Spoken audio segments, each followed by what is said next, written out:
ठीक है, पहली न्यूज़ क्या है, एक पेंगोंग लेक से रिलेटेड पहली न्यूज़ है आज की, जो आज का न्यूज़पेपर है। पहले मैं आपको बता देता हूँ आज क्या क्या हम पढ़ने वाले हैं, थोड़ा जो नोट से रिलेटेड है। नोट से रिलेटेड क्या है, एक तो प्रेगनेंसी हम बिल टर्मिनेशन बिल जो अब एडिटोरियल आया उससे रिलेटेड वो देखेंगे। एक तो आपका प्रेगनेंसी टर्मिनेशन के बिल जो है, फिर पास्ट में क्या था उससे 1971 वाला जो एक्ट था प्रेगनेंसी से रिलेटेड। दूसरा अनलॉफुल एक्टिविटी प्रिवेंशन एक्ट को देखेंगे, यूएपीए को देखेंगे, उससे रिलेटेड न्यूज़ आई है। तीसरा हम देखेंगे कि फेक न्यूज़ को कैसे रोका जा सकता है, क्योंकि उससे रिलेटेड हमें एक न्यूज़ आई है कि डिसइंफॉर्मेशन ऑफ साइबर सिक्योरिटी से रिलेटेड, साइबर सिक्योरिटी थ्रेट।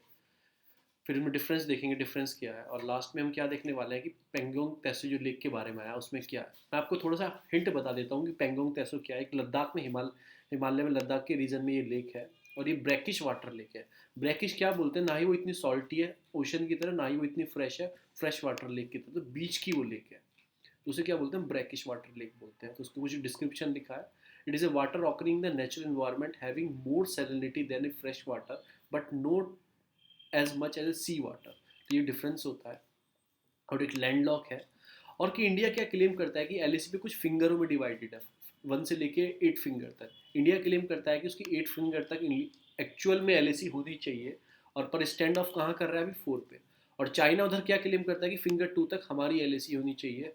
ठीक है ना, तो ऐसे क्लेम चलता है। और ये टूरिस्ट लेक है, मतलब कि ये 1919 में खोली गई थी, 1999 में खोली गई थी। और इसमें स्पेंगनिक विलेज है, स्पेंगनिक विलेज, जहाँ पे 3 इडियट की क्लाइमेक्स शूट हुआ है, उसे स्पेंगनिक विलेज बोलते हैं।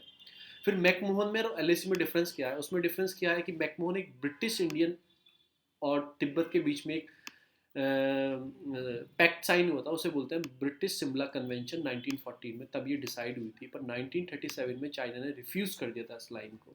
फिर एलएसी क्या है, एलएसी क्या है कि इन चीनो इंडिया बॉर्डर वॉर हुई थी 1962 में, तब चाइना कुछ अंदर आ गया था इंडिया के। तो वहीं पे जो क्या हुआ था, वहीं पे उन्हें सीज फायर हो गया था, और वहीं पे वो एलएसी डिवाइड हो गई थी एलओसी की तरह। पर उसमें एक डिफरेंस है एलओसी एलएसी में, हम इसे म्यूचुअली एग्रीड नहीं मानते जैसे हम एलओसी को मानते हैं, कि ये म्यूचुअली नहीं है, चाइना ने अपनी तरफ से कब्जाई हुई है। मैं तो आपको एक छोटी सी फिगर दिखा देता हूँ, आपको एक छोटी सी फिगर दिखा देता हूँ फिंगर की। ये फिंगर है, फिंगर 1 से लेके 8 तक है, और ये डिवीजन है। इंडिया स्टैंड अभी 4 पे करता है। इंडिया स्टैंड कहाँ करता है, इंडिया 4 फिंगर पे करता है, बट क्लेम करता है 8 फिंगर तक। चाइना क्लेम करता है 2 फिंगर तक उसका है। तो ये है पेंगोंग ईस्ट साइड वाला एरिया, तब तैसो आपका नहीं, पेंगोंग वेस्ट साइड वाला है, तैसो ईस्ट साइड वाला एरिया है जो तिब्बत रीजन में आता है। तो ये थोड़ा आपको डिफरेंस पता होना चाहिए। Now we come our newspaper. फिर दूसरी न्यूज़ आई है कि इंडियन लॉ को मानना चाहिए ट्विटर को, ऐसा सेंट्रल गवर्नमेंट ने बोला है। पर उसकी अगेंस्ट में उसने क्या बोला है कि वो डीप डिसअपॉइंटेड है, मतलब कि ट्विटर ऐसे फेक न्यूज़ को सर्विलांस कर रहा है, फार्मर जीनोसाइड ये वो सबको, पर उसको खुद चेक नहीं कर रहा। उसकी सपोर्ट में ट्विटर ने क्या बोला है कि हम मतलब कि इज्जत करते हैं कि फंडामेंटल राइट में फ्री स्पीच एक्सप्रेशन बोला गया है इंडिया के, हम उस चीज़ को मानते हैं। तो यही सब चीज़ें ट्विटर ने उसके रिस्पॉन्स में बोला, और इस पेपर में कोई न्यूज़ नहीं है। फिर क्या है कि अभी पेंगोंग में क्या हो गया है कि मतलब कि रिमूव करना स्टार्ट कर दिया आर्मी ने, जो फेस ऑफ स्टैंड ऑफ था अब वो कम होना स्टार्ट हो गया। ठीक है ना, तो इसमें यही लिखा है कि फर्स्ट फेस ऑफ अभी पूरी तरीके से नहीं हुआ है, अभी जो फर्स्ट फेज में स्टार्ट हुआ है, यानी कि मतलब कि जो उसमें टैंक्स लगाए गए थे, आर्म एलिमेंट लगाए गए थे, उनको हटाया जाएगा। यही सब इस न्यूज़ में आया गया है। नेक्स्ट न्यूज़ आती है supreme court status Q on INS Virat dismantling. तो आपको क्या बताना है, कुछ मत पढ़ना, आपको याद रखना है करंट में कौन सा हमारे पास एयरक्राफ्ट कैरियर है, और हम डेवलपिंग स्टेज पे कौन सा एयरक्राफ्ट कैरियर है, उसे एग्जाम्पल में आपको बताना है। नेक्स्ट न्यूज़ आती है, नेक्स्ट आ जाता है अपना एडिटोरियल आ जाता है। एडिटोरियल, पहला एडिटोरियल आता है ईडी से रिलेटेड। कल हमने पढ़ा था ईडी ने एक तरीके से एक नया इनिशिएटिव स्टार्ट किया है कि ट्रैकल करने के लिए, मनी लॉन्ड्रिंग के लिए, उसका नाम दिया गया न्यू एस क्लिक, उसका नाम दिया गया न्यू एस क्लिक। तो एक उन्होंने एक ये डेवलप किया है न्यू एस क्लिक नाम का, एक उन्होंने क्या डेवलप किया है, एक उन्होंने पोर्टल डेवलप किया उसमें मनी लॉन्ड्रिंग को कटेल करने के लिए, कि जो ये मनी लॉन्ड्रिंग हो रही है, कोई मतलब मनी लॉन्ड्रिंग तो नहीं, कोई टेररिज्म फाइनेंसिंग तो नहीं हो रही। मनी लॉन्ड्रिंग क्या होता है, जैसे आपने बैंक से पैसे लिए किसी काम के लिए, ठीक है, आपने बता के लिया कि लोन लिया इस काम के लिए ले रहे हैं, पर उस काम के लिए ना यूज़ करके आप किसी और काम के लिए यूज़ कर रहे हैं, उसे मनी लॉन्ड्रिंग बोलते हैं। तो उस चीज़ को ट्रैकल करने के लिए ईडी ने, कल मैंने आपको ईडी पूरी पढ़ा दी थी, कब डेवलप हुई थी, 1946 में क्या नाम था, किस एक्ट के अंदर काम करती थी, 56 में डेवलप हुई थी, फिर 57 में इसका इन्फोर्समेंट डायरेक्टेड कर दिया गया था नाम, पहले इन्फोर्समेंट यूनिट थी, किस मिनिस्ट्री के अंदर आती है ये डिपा। फिर पहले डिपार्टमेंट ऑफ इकोनॉमी अफेयर में आते, फिर डिपार्टमेंट ऑफ फाइनेंस में आने लगी है। तो ऐसे करके मैंने कल बताया था, तो आज मैं उसके बारे में नहीं बताऊंगा। फिर इसने कुछ बताया कि सेंटर के पास कुछ रिज्म है, जैसे CBI, ED, IT, NIA, इनका थोड़ा वो गलत भी यूज़ कर सकते हैं। ऐसे सेंटर कुछ कहीं उन्होंने ज़्यादा यूज़फुल भी कर सकता है। जैसे उन्होंने बताया कि UAP एक्ट को वो गलत ऊपर लगा के उसका यूज़ किया गया था। इस पूरे में यही बताया गया है। दूसरा आर्टिकल आता है peace making of the an scholar, मतलब ये पर्टिकुलर एक रिलीजन की पीस मेकिंग बात कर रहा है। इसको मैं नहीं पढ़ाऊंगा कि ये किस रिलीजन की बात कर रहा है, आप पढ़ सकते हैं जाके, इसको मैं नहीं पढ़ाऊंगा। तीसरा आता है कि जो रिसर्च चल रही है, आपकी रिसर्च चल रही है वुहान, मतलब कोविड-19 वायरस कहाँ से आया, उसकी रिसर्च चल रही है। जब उसकी पूरी आ जाएगी, क्या अभी तक तो बोल रहे हैं कि वुहान से नहीं निकला, उसके बाद जो भी आ जाएगा उसके बाद हम इसे पढ़ लेंगे। तो मेन आर्टिकल आता है dis information cyber security threat से रिलेटेड। ये आर्टिकल के मैंने नोट्स बनाए, पहले मैं आपको नोट्स बता रहा हूँ।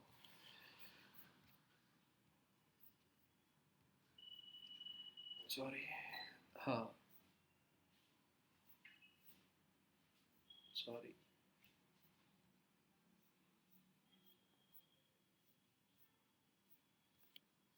पहले मैंने कुछ पुरानी न्यूज़ भी इसमें ऐड की हैं। पहले फेक न्यूज़ क्या होती है, फेक न्यूज़ एक तरह से क्या थी, इंक्रीज़ क्यों हो गई है अभी इस टाइम में, क्योंकि एक तो टेक्नोलॉजी इंक्रीज़ हो गई है, ऐसे सोशल साइट इंक्रीज़ हो गई है। पहले क्या ऑर्कुट चलता था, फिर फेसबुक आ गया, फिर इंस्टाग्राम आ गया, ट्विटर आ गया, ये वो। तो ये फेक न्यूज़ का एक कारण बढ़ गया है कि सोशल नेटवर्क साइट इंक्रीज़ हुई है, टेक्नोलॉजी इंक्रीज़ हुई है, इंटरनेट एक्सेस इंक्रीज़ हुआ है, तो फेक न्यूज़ की भी संभावना इंक्रीज़ हो गई है। अब फेक न्यूज़ क्या होती है कि न्यूज़ होती है, स्टोरी होती है create by the deliberately miss inform करने के लिए, ठीक है ना। और ये कैसे मतलब ये चल रही हैं, क्यों, क्या इनका इन्फ्लुएंस है, एक तो पीपल इन्फ्लुएंस हो सकता है इनका, ये पॉलिटिकल एजेंडा को इन्फ्लुएंस कर सकती हैं, ठीक है ना। और कि किसी कंपनी को प्रॉफिटेबल बना सकती हैं फेक न्यूज़ से, और पब्लिशर उनसे थोड़े पैसे मिल जाते हैं फेक न्यूज़ को देने के लिए। तो ये 4P पे काम कर रही हैं। पहला क्या, पीपल व्यू को इन्फ्लुएंस करती हैं, पॉलिटिकल एजेंडा को। तीसरा, प्रॉफिटेबल बिजनेस कोई ऑनलाइन चलता है उसे बना देती हैं, और पब्लिशर के लिए होती हैं। अब इन्हें हम कटेल कैसे कर सकते हैं, इन्हें रोक कैसे सकते हैं।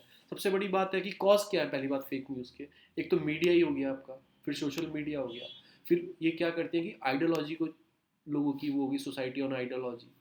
फिर हमारे पास कोई लैक ऑफ लेजिस्लेशन नहीं है, कोई स्पेसिफिक लॉ नहीं है इनको कर्टेल करने के लिए। डिफरेंट डिफरेंट लॉ है, टेलीग्राम एक्ट हो गया, उसके बाद IT एक्ट हो गया, उनसे हम रोक सकते हैं, पर कोई पर्टिकुलर लॉ नहीं है फेक न्यूज़ के लिए। फिर कन्फर्मेशन बायसेस बन जाते हैं ऐसे, ये सब चीज़ें।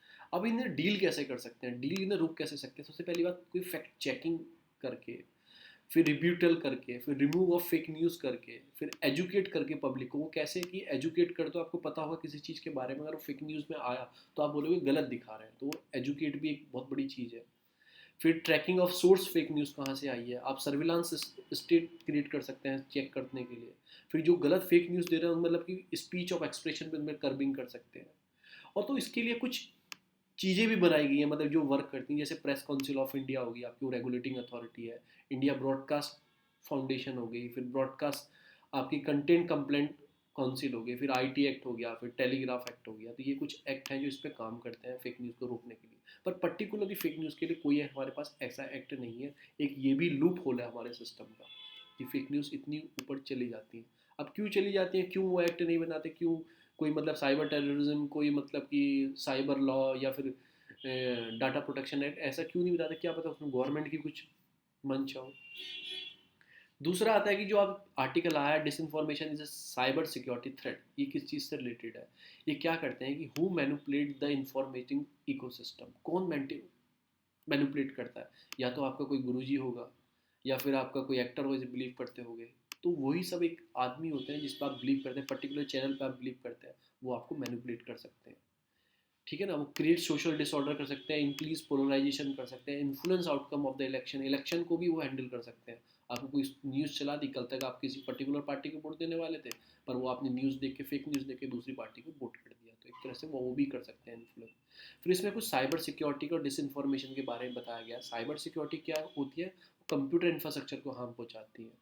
और ये क्या करते हैं, डिसइंफॉर्मेशन एक्सप्लॉइट करते हैं inherent cognitive biases and a logical फैली, जो मतलब आपकी लॉजिकल थिंकिंग है, आपकी बायसेस जो आप बना रखी हैं, उसको चेंज वेंज करने में हेल्पफुल होती है। फिर क्या करते हैं ये साइबर सिक्योरिटी वायरसेस होते हैं, मालवेयर्स होते हैं, टॉर्जन्स होते हैं, मतलब बॉटनेट होते हैं, सोशल इंजीनियरिंग होती है, इनसे हम यूज़ करते हैं साइबर सिक्योरिटी में, मतलब साइबर उसके लिए। पर फेक न्यूज़ क्या करते हैं, use to manipulate the mis context, mis appropriate information, deep fake और चीप फेक में हम इनको यूज़ करते हैं कि डीप फेक, फेक बिल्कुल ही फेक है, एक चीप फेक है, मतलब कि फिर मिस अप्रोप्रिएट, इन सब चीज़ों का यूज़ करते हैं। उससे भी खतरनाक होती है कॉग्निटिव हैकिंग। इसमें क्या होता है कि आप एक्सप्लॉइट कर रहे हो किसी की साइकोलॉजिकल वल्नरेबिलिटी के लिए, थ्रेट होता है फॉर डिसइंफॉर्मेशन एंड आपका कंप्यूटेशनल आपको प्रोपेगेंडा को बनाने के लिए। जैसे यूएस कैपिटोल में किया गया, क्या किया गया, एक फेक न्यूज़ को सर्कुलेट किया गया with the help of social media, ये वो सब कि ये, फिर लोगों ने क्या किया, अपना मतलब कि एग्रेसिव हो गया और लोगों ने मतलब कैपिटोल यूएस पार्लियामेंट के अंदर तक घुस गए। तो एक ये एग्जाम्पल है कॉग्निटिव हैकिंग का। उसके बाद कुछ ये और भी क्या कर सकती हैं कॉग्निटिव हैकिंग, ये ओवरथ्रो कर सकती हैं, गवर्नमेंट को हटाने में भी काम कर सकती हैं, या फिर चेंज इन द सोसाइटी की थिंकिंग चेंज कर सकती हैं ये सब चीज़ें। तो इन सब चीज़ों को हमें देखना चाहिए। एक इसमें एग्जाम्पल भी दिया है आपके spread of false information US 2020 presidential election is fraudulent, मतलब गलत हुए, फ्रॉड तरीके से हुए, ये भी एक फॉल्स तरीका है। और इससे क्या हो सकता है, डिस्टर्ब हो सकती है हारमनी, फिर गेवनाइज हो सकती है सोसाइटी, ठीक है ना।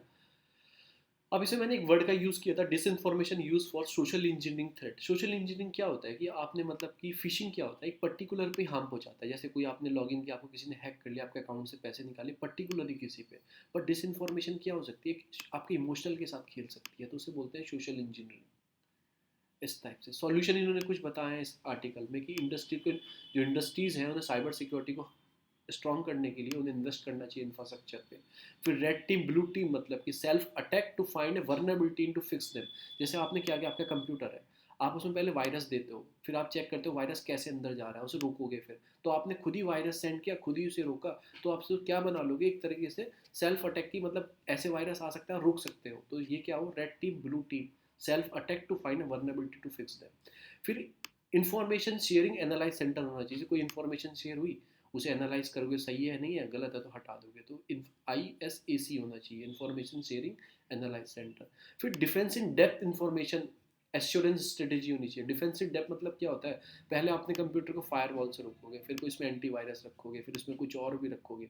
तो आपने सिक्योरिटी अपने बहुत डेप्थ कर दी है डिफेंस करने के लिए। एक को तोड़ेगा, दूसरी को तोड़ेगा, तीसरी को तोड़ेगा, कहीं ना कहीं तो रुक जाएगा ना। तो आप उससे बढ़ा सकते हो। जैसे बॉर्डर पे क्या होता है, पहले वॉल बना दी, फिर आपने फेंसिंग कर दी, उसके बाद आपने कोई टेक्नोलॉजी का यूज़ करके वॉल बना दी, तो उसे आप रोक सकते हो। और लास्ट में क्या बोलते हैं, सबको, non government, government entity, industry, सबको एक साथ हाथ मिला के काम करना पड़ेगा, तो आप इन सब चीज़ों को रोकने के लिए। तो ये सारी चीज़ इस वाले आर्टिकल में दी गई है, आप जाके पूरा आर्टिकल को पढ़ सकते हो। यही सब चीज़ का जिक्र किया गया है। इन सब चीज़ों का, डिफेंस इन डेप्थ का यूज़ कर सकते हो, SAIC का यूज़ कर सकते हो, इन सब चीज़ों का। नेक्स्ट न्यूज़ आती है आपकी, आती है talking along view with China. अभी चाइना में क्या है कि मतलब कि एक तो चाइना जो है स्टैंड ऑफ चल रहा है, अभी उन्होंने कुछ हल निकला है आगे चल के, मतलब हिल निकल रहा है। तो हमारे जयशंकर जी की स्पीच के ऊपर ये पूरा आर्टिकल है। उन्होंने क्या बोला है कि मल्टीपोलर वर्ल्ड चाहिए हमें, और मल्टीपोलर एशिया चाहिए। मल्टीपोलर क्या होता है, कोई किसी का बाप नहीं है, सब अपने आप में बाप है। मतलब कि आप बिलीव करो कि आप US को अपना बाप मान चुके हो, यूनिपोलर हो जाएगा। आपको एक ही कंट्री को मानते हो, वो पावर में वही स्ट्रांग है।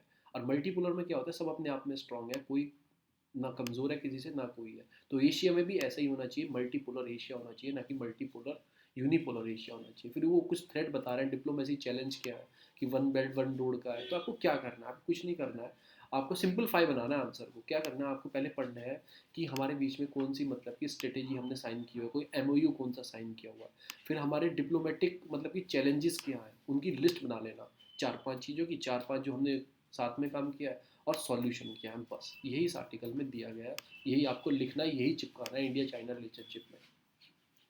नेक्स्ट आर्टिकल आता है denying women right over their bodies. मतलब बॉडीज का क्या मतलब है, अभी क्या अर्जेंटीना में एक लॉ लेके आया है, लीगलाइज बना दिया अबॉर्शन को 14 वीक की प्रेगनेंसी के लिए।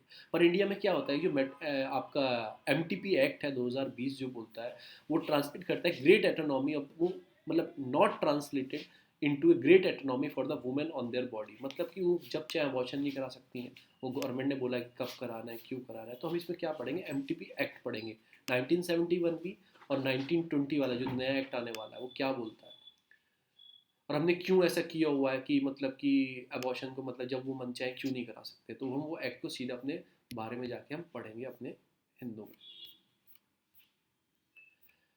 पहला प्रेगनेंसी टर्मिनेशन एक्ट क्या बोलता है कि 2071 में आया था, 1971 में आया था। मेडिकल टर्मिनेशन ऑफ प्रेगनेंसी 1971 में आया था, MTP एक्ट बोलते हैं, ठीक है ना।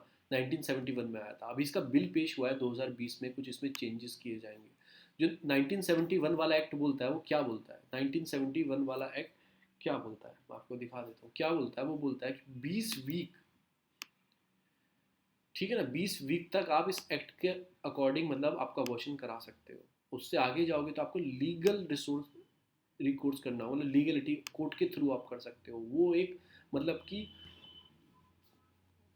वो एक तरह से कम्बरसम है, मतलब कि भारी है, बोझा है, मतलब कि वो एक लीगलिटी प्रोसेस जाओगे तो एक लंबा भी हो सकता है। तो उससे क्या हो सकता है, आपकी रिप्रोडक्टिव राइट ऑफ वुमेन पे हार्म हो सकता है। वो कैसे हो सकता है, देखो कि रिप्रोडक्टिव हेल्थ ऑफ वुमेन पे कैसे हो सकता है कि अबॉर्शन जो है एक तरह से इंपॉर्टेंट पार्ट है वुमेन की हेल्थ से रिलेटेड। अगर आपने 20 वीक आपसे ज़्यादा हो गया, एक दिन भी ज़्यादा होगा, फिर आपको कोर्ट का जरिया लेना होगा अबॉर्शन कराने के लिए। कोर्ट एक दिन लगाए, 10 दिन लगाए, 20 दिन लगाए, कितने दिन लग सकते हैं। तो आपकी रिप्रोडक्टिव हेल्थ पे प्रॉब्लम आ सकती है, एक प्रॉपर टाइम पे आपका अबॉर्शन नहीं हुआ। अबॉर्शन क्यों कराना पड़ रहा है, आपको कुछ प्रॉब्लम आ गई है, डिफॉर्मिटीज़ आ गई हैं फीटस में, तो इसलिए आपको कराना पड़ रहा है। और उसमें टाइम लग रहा है तो आपको इन्फेक्शन क्रिएट हो सकता है, कुछ भी हो सकता है। तो एक रिप्रोडक्टिव हेल्थ पे प्रॉब्लम आती है। तो उससे बचने के लिए आप क्या करते हो, एक तरह से मतलब कि अनसेफ अबॉर्शन चुनते हो। वो कैसे, कोई मतलब छोटा मोटा डॉक्टर होता है जो अनप्रैक्टिशनरी हो, उसके पास जाके करा लोगे, तो उससे क्या होता है, वो अनसेफ हो सकता है अबॉर्शन, कुछ प्रॉब्लम आ सकती है। ऐसा बोला गया है कि मेडिकल एथिक्स की स्टडी हुई थी कि 10 to 13% जो मैटरनल डेथ होती है इंडिया में, वो अनसेफ अबॉर्शन से होती हैं, वो दुक्के से करा लेती हैं। Third highest cause of maternal death in India, तीसरा सबसे हाईएस्ट है। तो 71 क्या बोलता है कि मतलब एमटीपी एक्ट 1971 क्या बोलता है, लेंथ ऑफ प्रेगनेंसी कैसे कैसे है, कि 12 वीक से आप पहले कराओगे तो आपको मतलब कोई ज़रूरत नहीं है, कि आप करा सकते हो डॉक्टर की मदद से। 12 से 20 वीक के बीच में आप कराओगे तो आपको 2 रजिस्ट्रेशन डॉक्टर की मतलब परमिशन चाहिए, मेडिकल प्रैक्टिशनर की। अगर उन्हें डिले कर दिया, देखो वो डिले कैसे करेंगे, एक ने परमिशन दे दी, एक ने रोक लिया परमिशन को, तो डिले हो सकता है, फिर वही काम होगा। डिले होने से वही आपकी मेडिकल मतलब कि हेल्थ पे प्रॉब्लम आ सकती है। अगर इस वाले एक्ट में कोई माइनर के ऊपर, कोई माइनर का रेप हो जाता है, कुछ हो जाता है, वो अबॉर्शन कराना चाहता है या वैसे भी अबॉर्शन कराना चाहता है माइनर, तो उसके लिए उसके पेरेंट की कंसेंट चाहिए। तो वो भी इसमें एक चीज़ है। अब एम टी पी एक्ट 2020 क्या बोलता है, अगर आप 20 से इसमें टाइम बढ़ाने की बात चल रही है, गेस्टेशन पीरियड 20 से 24 वीक की एक तो, दूसरी क्या, अगर आप 20 वीक के अंदर अंदर कराते हो तो एक मेडिकल प्रैक्टिशनर ही चाहिए। 20 से 24 वीक, ये 4 है, 20 से 24 वीक में कराते हो तो 2 की चाहिए, ये बोलता है। और इसमें एक स्पेशल कैटेगरी वुमेन बनाया जाएगा, जैसे रेप हो गई, विक्टिम ऑफ इंसाइट हो गई, कोई वर्नेबल वुमेन हो गई, कोई मतलब फिजिकली हैंडीकैप है उसको कराना है तो वो करा सकता है, क्योंकि उसके और भी चीज़ें हैं उसे देखना पड़ता है। तो उनके लिए स्पेशल कैटेगरी वुमेन बनाया जाएगा जो कराएगी वुमेन। जैसे माइनर को परमिशन लेनी पड़ती है, फिर सोसाइटी में गलत चीज़ जाती है कि अबॉर्शन कराए, ये कराए, तो जो है नेम ऑफ द वुमेन की प्राइवेसी रखी जाएगी, ये बोलता है। 71 से पहले क्या था, 71 से पहले अबॉर्शन कराना इंडिया में क्रिमिनल था, क्रिमिनल सेक्शन में आता था, 312 ऑफ आईपीसी 1860, जो आईपीसी 1860 है उसके अंदर माना जाता था। फिर हमने थिंक किया कि नहीं यार ये हेल्थ के ऊपर है, तो हमने फिर उसे 1971 में एक्ट बना दिया। इशू क्या है, एक वेबिलिटी ऑफ फीटस का इशू है। मतलब क्या होता है, एक पीरियड होता है कि मतलब जब बच्चा बन जाता है ना, फीटस के अंदर एक पीरियड होता है, फिर उस बच्चे में कैपेबिलिटी होती है, अगर उसे माँ की कोख से बाहर भी निकाल दिया जाए ना, तो आर्टिफिशियल वूम में भी हम बच्चे को डेवलप कर सकते हैं, तो वो डेवलप हो जाता है। उसमें क्या होता है, किसी किसी केस में तो 7 मंथ में होता है, ऐसा 28 वीक में, पर किसी किसी केस में देखा गया है कि 24 वीक में ही डेवलप हो जाता है, तो एक ये प्रॉब्लम है। फिर सेक्स डिटर्मिनेशन स्टार्ट हो सकता है ज़्यादा स्तर पर, अगर हम परमिशन अबॉर्शन की दे दें और उन्होंने कहीं पे इलीगल तरीके से अपना सेक्स डिटर्मिनेशन करा लिया कि कुछ है, ये लड़का है लड़की है, उसे नहीं चाहते, तो वो भी बढ़ सकता है। और 58 कंट्री में से 7 ही कंट्री परमिशन देती हैं जो 20 वीक के बाद की, और हम बढ़ाने की बात कर रहे हैं 24 वीक, तो ये भी इशू है। तो आपने दोनों पढ़ लिए, क्या उसके अगेंस्ट है, क्या उसके फेवर में है। तो यही सब इसमें दिया गया है। फिर इसमें कुछ बताएगा डिफॉरेस्टेशन क्या है ना, डिफॉरेस्टेशन एक तरह से किस चीज़ में हार्म हो सकते हैं, मतलब कि जो भी चमोली डिस्ट्रिक्ट में वो आई है, मतलब कि जो लैंड स्लाइडिंग हुआ है उसकी वजह से जो वहाँ पे मतलब फ्लड आए हैं, तो एक तरह से डिफॉरेस्टेशन भी उसका पार्ट है। देखो आपने पेड़ लगाया, पेड़ की जो रूट्स होती है ना, वो होल्ड करके रखती हैं, मिट्टी को होल्ड करके रखती हैं। होल्ड करने से क्या होता है कि मिट्टी टूटती नहीं है, बिखरती नहीं है। आप देखना एक पेड़ लगाना, उसे काट देना, और 1-2 महीने बाद देखना कि वहाँ की जो मिट्टी होगी वो मतलब कि रेतीली हो जाएगी, ठीक है ना, वो हो जाएगी। तो यही सब चीज़ें डिफॉरेस्टेशन इसमें दिखाया गया, पर्टिकुलरली दिखाया गया है उत्तराखंड के बारे में। टिहरी गढ़वाल में सबसे ज़्यादा हुआ है, उसके बाद चमोली में हुआ है। ऐसा क्यों हुआ है, वहाँ पे क्या किया जा रहा है, एक तो मतलब कि रोड्स बनाई जा रही हैं, हाइडल प्रोजेक्ट बनाए जा रहे हैं, डिफेंस की रोड बनाई जा रही है, हाईएस्ट नंबर ऑफ डाइवर्जन किया जा रहा है, लैंड का चेंज किया जा रहा है। फिर इसमें उत्तराखंड में बनाया गया कि लैंड बनाई, मतलब कि लैंड को मतलब कि रोड में बदला जा रहा है, ट्रांसमिशन लाइन बन रही है, फिर डिफेंस प्रोजेक्ट डेवलप हो रहा है। तो एक ये भी कारण है कि आप प्रोजेक्ट तो डेवलप कर रहे हो, उसके साथ साथ आप क्या भूल जा रहे हो, इन्वायरमेंट को भूल जा रहे हो। उससे क्या होता है, फिर इस टाइप की फ्लडी आएंगी। इसमें यही बताया गया। फिर ऑयल स्पिलिंग हुई है कि मतलब कि एक मतलब कि ऑयल स्पिल हुआ है, लीक हुआ है, मतलब कि फैक्ट्री है, टाइटेनियम फैक्ट्री है आपकी उसमें, तो हमें ये नहीं पढ़ना, प्रॉब्लम पढ़नी है। एक तो ऑयल स्पिलिंग से प्रॉब्लम क्या आती है, वही फिश डाई हो जाती है, वहाँ का सारा बदबू उस एरिया में स्टार्ट हो जाती है, ऑयल की बदबू आने लगती है। फिर एक तरीके से वो क्या होता है, लाइट को मतलब अंदर जाने नहीं देती है। फिर जो ऑक्सीजन डिमांड सप्लाई है, ठीक है ना, बायोलॉजिकल ऑक्सीजन डिमांड है, वो कम हो जाती है, मतलब बढ़ जाती है, बायोलॉजिकल ऑक्सीजन डिमांड बढ़ जाएगी तो वो डेथ होना स्टार्ट हो जाएंगी। तो यही सब चीज़ें तो आपको क्या बताना है, क्या पढ़ना है कि ऑयल स्पिलिंग के कॉजेज़ क्या है, और उसके बाद हम उसे कैसे रोक सकते हैं। कैसे रोक सकते हैं, एक बैक्टीरिया एल्गी है जो उसे सोखती है, ऑयल जिपर बोलते हैं, उससे हम रोक सकते हैं। तो वही सब चीज़ें इसमें बताई गई है। फिर आपको याद रखना है कि एक मतलब ओल्ड मैन है, वो कंजर्व कर रहे थे रेयर मैंगो वैरायटी को, बस उसको वैरायटी का नाम याद रखना है, उसका नाम है आपी मीदी। आपी मीदी, ऐसे यूपीएससी पूछ सकता है आपी मीदी related to the which, mango apple ये वो सब। तो आपी मीदी को आपको याद रखना है, आपी मीदी, ये मैंगो वैरायटी है। आगे चलते हैं। आगे न्यूज़ आती है यूएपीए से रिलेटेड। अभी इसमें कन्विक्टेड क्या होता है, 2.2% UAPA case from 2016 to end in the conviction, खत्म हो चुके हैं इतने केस, एंड हो चुके हैं 2016 से 2019 तक, एंड इन कन्वेक्शन मतलब हटा दिए गए हैं। अभी प्रेजेंटली इसका यूज़ करके लोगों को अंदर डाला जा रहा है, ये बंदी पुनिया पे यूएपीए लगा के उन्हें जेल में भेज दिया, फिर कोर्ट ने बोला कि गलत चीज़ है।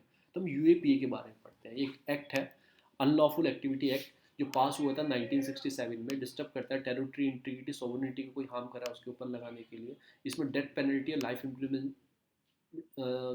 इम्प्रीमेंट के प्रावधान है, ये दोनों पे लग सकता है, इंडियन और फॉरेन पे, और सेंट्रल गवर्नमेंट को पावर करता है। 2004 में इसमें अमेंड किया गया था, और टेरिट एक्टिविटी और ऑर्गेनाइजेशन को ऐड किया गया था, जो टेरिट एक्ट होता है उनको ऐड किया गया था।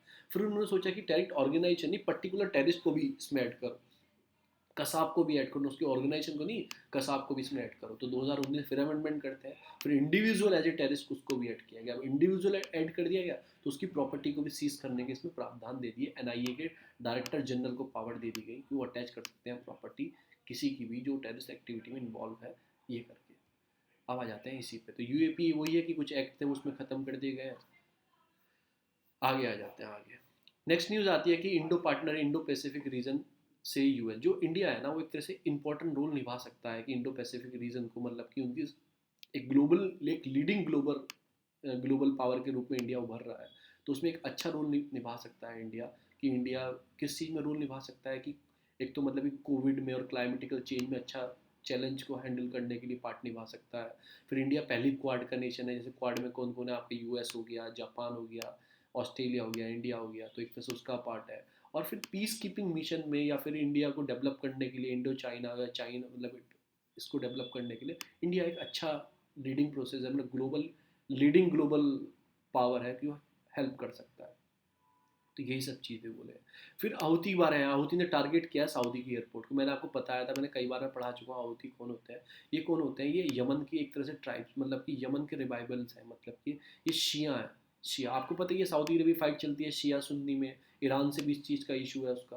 तो ये शिया हैं जो यमन इस कंट्री में रहते हैं, साना डिस्ट्रिक्ट है यमन में, वहाँ पे ये रहते हैं। तो इनकी फ़ाइट चलती रहती है, किससे चलती रहती है, आपकी सऊदी अरेबिया की फोर्स से, और if सऊदी अरेबिया इन पे अटैक करती रहती है, ये उन पे। तो आपको याद रखना होती कहाँ है, यमन में रहते हैं, यमन के हैं रिवाइबल हैं जो टारगेट करते हैं आपको सऊदी अरेबिया को। तो आपको बस इतना याद रखना है। फिर इन्होंने क्या बोला है, China had no role Sri Lanka decision of etc. अभी क्या हुआ, ईटीसी जो आपका ईस्ट कंटेनमेंट टर्मिनल है ना, जो आपको मैं जापान और इंडिया डेवलप करने वाला था, फिर परमिशन हटा ली श्रीलंका ने। तो उन्होंने ऐसा बोला है कि चाइना का उस परमिशन हटाने में कोई रोल नहीं है। पर हमारे आर्टिकल में क्या बताया गया, चाइना का उसमें कहीं ना कहीं रोल आ रहा है निकल के। तो ये उस पर न्यूज़ आती है। फिर दूसरी न्यूज़ क्या आती है, वुमेन जो राइट एक्टिव हैं, मतलब सऊदी अरेबिया अथॉरिटी ने रिलीज़ किया वुमेन के राइट की एक्टिविटीज़ को। तो इससे वुमेन एम्पावरमेंट के ऊपर बात चलती है, ठीक है ना, कि वो भी जो कंट्री है वो रिलीजन प्रोस्पेक्टिव वे से थिंक करते हैं, पर उन्हें भी अब फ्रीडम देने पे, मतलब देने पे स्टार्ट कर दिया वुमेन को, जो वो रखते थे दबा के। मतलब कि पहले क्या था कि गाड़ी नहीं चलानी, आपको एक कंट्री दूसरी कंट्री में ट्रैवल करना है तो वीज़ा के लिए आपके हस्बैंड की उसकी परमिशन होनी चाहिए, आपको मतलब कि सिनेमा हॉल में नहीं जा सकते, आप वहाँ पे नहीं जा सकते, अकेले ये नहीं कर सकते। तो उन्होंने कुछ उन रूल्स को रिलीज़ किया है, फिर कुछ और एक्टिविटीज़ को। तो क्या बात चल रही है, एक तरह से वुमेन के लिए आप एम्पावरमेंट का कोई उसमें आए तो ये मेंशन कर सकते हो। बस यही न्यूज़ है। फिर इंडिया हार चुकी है अपना, आपका हार चुकी है अपना टेस्ट सीरीज, हार चुकी है क्योंकि इंडिया के पास वो दीवार नहीं है द्रविड वीवीएस लक्ष्मण वाली, जो 5 दिन भी अकेले खेल सकती थी। वीरेंद्र सहवाग नहीं है, 300 रन अकेला बना सकता था, 3-4 दिन अकेला खेल सकता था। तो अब पेशेंस नहीं है इनके पास, जो यूपीएससी स्प्रेड में होना चाहिए पेशेंस, वही इंडिया टीम में पेशेंस नहीं है। एक बार कोई गिरना स्टार्ट हुआ तो सारे गिर जाते हैं, क्या पुजारा हो चाहे कोई भी। तो पेशेंस नहीं है, यूथ है ना, पेशेंस नहीं है। तो वही पेशेंस की कमी यूपीएससी एस्पिरेंट में देखी जाती है, वही पेशेंस की कमी है इनमें भी मुझे लगता है। ठीक है, यही न्यूज़ है आज की। Thank you so much for your valuable time.